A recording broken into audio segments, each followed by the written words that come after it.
Hi, my name is Roland Sawatzky. I'm the Curator of History at the Manitoba Museum.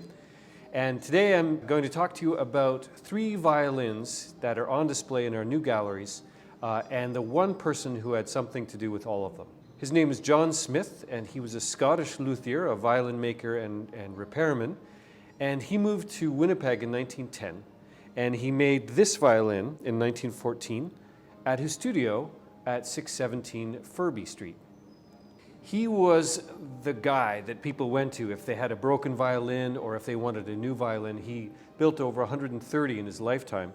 So if you had something broken or wrong with it, this is the guy you would go to, and he would do a good job in cleaning it up or fixing it for you. This is the Pierre Bruce violin behind me here, and it was made between 1795 and 1805 in the Betts workshop in London, England.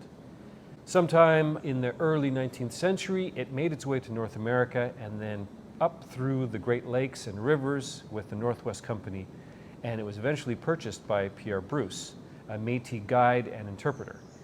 He would then give it to his son, Jean-Baptiste Bruce, and then on down the generations it went until it was finally donated by the family in 1991 to the Manitoba Museum.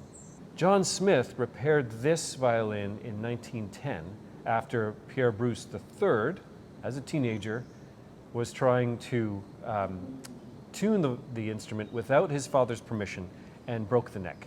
And so John Smith came in and repaired it, and there's a label inside to that effect.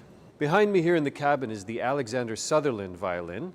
It was brought by Alexander on a ship from Scotland in 1815 along with other Selkirk settlers, and he eventually lived at Point Douglas with his future wife, Catherine McPherson. And we actually have her spinning wheel here in the cabin as well. So it's nice that those 2 objects are finally back together again after 150 years. The violin was passed on through 6 generations of Sutherlands. It was donated here about 10 years ago. And we go to great lengths in this exhibit to give you some details about how that violin was made and some of the details about it.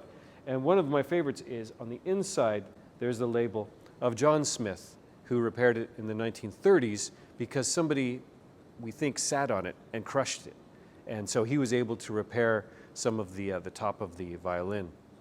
Another interesting detail is that we've restrung it with catgut strings, which are not made from cats. That's a myth. They're made from sheep or goat intestines, which maybe isn't that much better, but there you have it. And those were common in that period, and so that's how we've restrung it.